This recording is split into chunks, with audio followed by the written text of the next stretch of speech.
बेटा देखो स्टमक का पोर्शन अब हम देखेंगे। स्टमक क्या है बेसिकली तौर पर डाइजेस्टिव सिस्टम का सबसे ज्यादा इंपॉर्टेंट पार्ट होता है स्टमक। अब स्टमक की बात की जाए तो स्टमक इज रफली अ जे शेप्ड स्ट्रक्चर जिसमें दो ओपनिंग्स है। एक वो ओपनिंग है जो कि एसोफेगस के साथ इसका एरिया कनेक्टेड है और दूसरी इसकी वो ओपनिंग है जिसके साथ ये स्मॉल इंटेस्टाइन के ड्यूडेनल पार्ट से जुड़ा हुआ है। ठीक है, इस पॉइंट को हम कहते हैं स्फिंक्टर। सही है, क्या कहते हैं इसको हम? स्फिंक्टर। अब ये ड्यूडेनल स्फिंक्टर भी कहलाता है और पाइलोरिक स्फिंक्टर भी कहलाता है। पाइलोरिक स्फिंक्टर वो जगह होती है जहां से स्टमक का कंटेंट निकलकर कहां जाता है? ड्यूडेनम में। ये पॉइंट उस वक्त तक क्लोज रहता है जब तक कंप्लीट डाइजेशन ना हो जाए पूरे के पूरे स्टमक के अंदर। कार्डियक स्फिंक्टर कब ओपन होता है? जब स्टमक से फूड दाखिल होता है। कहां पर? स्टमक में। फंडस कौन सा पोर्शन होता है? कार्डियक स्फिंक्टर से ऊपर वाला एरिया जो बल्ज एरिया होता है इसको हम क्या बोलते हैं? फंडस कंसीडर करते हैं। सही है, तो फंडस ऑफ द स्टमक। बकिया ये पूरी की पूरी बॉडी ऑफ स्टमक है। अब स्टमक की बात की जाए तो स्टमक के ऊपर सुपरफिशियल कवरिंग है, अंदर देखें तो लॉन्गिट्यूडनल मसल की लेयर है, फिर आपके पास सर्कुलर मसल की लेयर है, फिर सब म्यूकोजल लेयर है और उसके अंदर जो फोल्डिंग्स नजर आती हैं इनको हम रुगाए बोलते हैं। ये आपसे एमसीक्यूज में पूछा जाएगा कि मसल के सॉरी जो मस्कुलर फोल्डिंग्स होती है, जो फोल्डिंग्स नजर आती है आपके पास वेव लाइक पैटर्न के अंदर स्टमक की वॉल के अंदर, उसका नाम क्या होता है? This are called as rugae. और इसका टीएस सेक्शन अगर हम देखें ट्रांसवर्स सेक्शन, तो ट्रांसवर्स सेक्शन के अंदर माइक्रोस्कोपिकली तौर पर हमें क्या नजर आता है? ये सुपरफिशियल लेयर है, सुपरफिशियल एपिथेलियम या सरफेस एपिथेलियम जिसको हम बोलते हैं। ठीक है, अब उसके नीचे सेल की लेयर आपके पास मौजूद है। अब ये सेल की जो लेयर है ये कॉलमनार सेल्स हैं और इन कॉलमनार सेल्स के अंदर क्या होता है? ये एपिथेलियम है, सबसे ऊपर वाली लेयर के सेल्स हैं। इसके बीच में क्या मौजूद है? पैराइटल सेल्स मौजूद है। They are the important cells that are with respect to the digestion. उसके बाद ये जो कॉलमनार सेल्स आपको नजर आ रहे हैं जिसको हमने ब्लू से ड्रॉ किया है, they are called as chief cells. They are also important for the digestion process. और यहाँ पर जो मैंने आपको एक और एक सेल दिखाया है, this is called as enteroendocrine cell. These are also responsible within the digestion process. ठीक है, तो ये हो गई कौन सी layer? Lamina propria. Lamina propria में क्या होता है? Surface epithelium, parietal cell, chief cells और enteroendocrine सेल्स। ये पूरी की पूरी जो लाइनिंग है। अच्छा, बीच बीच में ये जो डिप्रेशन है, this depression are called gastric pits. क्या बोलेंगे इसको हम? Gastric pits. What are the gastric pits? Secretion जो इन सेल से निकलेगी वो इन पिट्स में जमा होगा, फिर इन पिट्स से निकलकर ऊपर सरफेस एपिथेलियम में जाकर फूड में मिक्सअप होगा।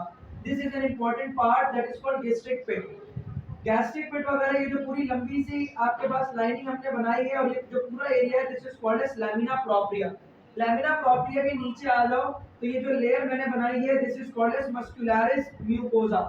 ठीक है, उसके नीचे आप आ जाएंगे तो आपको क्या मिलेगा? सब म्यूकोसा। सब म्यूकोसा के नीचे की तरफ आप आ जाओ तो आपको ओब्लिक मसल की लेयर मिलेगी। उसके नीचे आओ तो सर्कुलर मसल की लेयर मिलेगी। उसके नीचे आओ लॉन्गिट्यूडनल मसल की लेयर मिलेगी। उसके नीचे आ जाओ तो आपको कनेक्टिव टिश्यूज, आर्टरीज और वेन्स की सबसे बेसमेंट लेयर मिलेगी।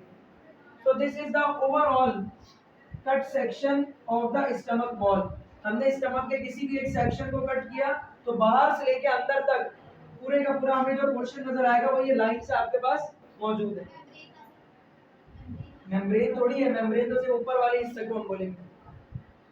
पूरी की पूरी लाइनिंग हम कह लो, मतलब पूरी जो वॉल है इसकी वॉल की पूरी थिकनिंग में ओवरऑल क्या क्या चीजें मौजूद है ये सारी चीजें आपको नजर आ रही है।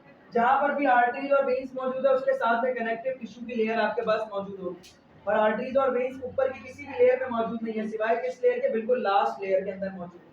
ठीक है, गैस्ट्रिक पिट्स भी इंपॉर्टेंट है। सारी सिक्रीशन यहीं पर आकर जमा होगी और जब ये सिक्रीशन पूरी फुल अप हो जाएगी तो फिर यहाँ से निकलकर जब फूड आएगा तो ये सिक्रीशन निकलकर यहाँ से जाना शुरू हो जाती है। अभी मैं यहाँ पर किसी भी सेल का फंक्शन डिस्कस नहीं कर रहा, टाइम हमारे पास बाकी नहीं है, मुकम्मल हो चुका है या बाकी है? हो गया कंप्लीट। तो इस डायग्राम को सही से देख लोगे भाई। ठीक है, कलम इन तमाम चीजों के फंक्शन किस तरीके से काम करता है। मतलब एक चीज और सुन लो, यहाँ से जो रीजन आता है कि कार्डियक स्फिंक्टर को हम कार्डियक स्फिंक्टर क्यों कहते हैं। सही है, कार्डियक स्फिंक्टर को इसलिए कहते हैं मतलब स्टमक का वो एंड जो हार्ट के करीब है, इसके ऊपर वाले एरिया में इस जगह पर हार्ट आपके पास मौजूद होता है।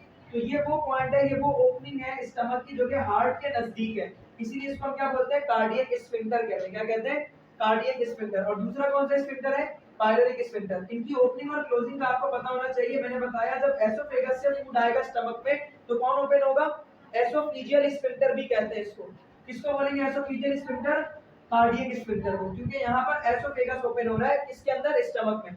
और ये इसको हम क्या बोलेंगे, ड्यूटेनल स्फिंक्टर। क्यों? क्योंकि ड्यूटेनम और किसके दरमियान कनेक्शन है ये, स्टमक के एंड पर, और ये कब तक क्लोज रहेगा, उस वक्त तक जब तक फूड की डाइजेशन होगी। स्टमक का फंक्शन क्या है, अभी हम सिर्फ स्टमक का स्ट्रक्चर और स्टमक का फंक्शन पढ़ रहे हैं, लेकिन डाइजेशन में अभी उसका रोल हम डिस्कस नहीं कर रहे। डिटेल्ड रोल है बाकायदा स्टमक का। This is such an very important part for the chemical digestion process. Stomach के दो मेन फंक्शन है, स्टोरेज ऑफ फूड, सही है, क्या करता है ये, स्टोर करके रखता है किसको, फूड को, और क्या कराता है ये यहाँ पर, केमिकल डाइजेशन, सही है। तो केमिकल डाइजेशन करना और फूड को स्टोर कराने का काम किसका है, स्टमक का है। समझ आ गई बात। स्टमक का शेप कैसा है, जे शेप। अब ये देखो, ये ज्यादा कर्वेचर है, ये स्मॉलर कर्वेचर है, that is why it is called lesser curvature, this is called greater curvature.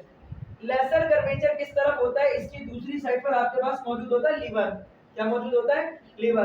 तो लेसर कर्वेचर किस तरफ होता है, लीवर की तरफ होता है, और लीवर से बिल्कुल ऑपोजिट एंड पर जो दूसरा कर्वेचर होगा वो कौन सा होगा, ग्रेटर कर्वेचर होगा, सही है। तो फंडस से कंटिन्यू करते हुए जो कर्वेचर आएगा, this is called greater curvature. Fundus के ऑपोजिट एंड पर जो कर्वेचर है, smaller curvature, this is called lesser curvature. बस थोड़ा सा हिस्सा कर्व है और ये क्या, ज्यादा हिस्सा कर्व है, that is why it is called greater curvature and the smaller curvature. J shape जो आपके पास है उसका यही तो होता है ना पोर्शन, अंदर की तरफ स्मॉलर कर्वेचर, बाहर की तरफ लार्जर कर्वेचर या फिर ग्रेटर कर्वेचर।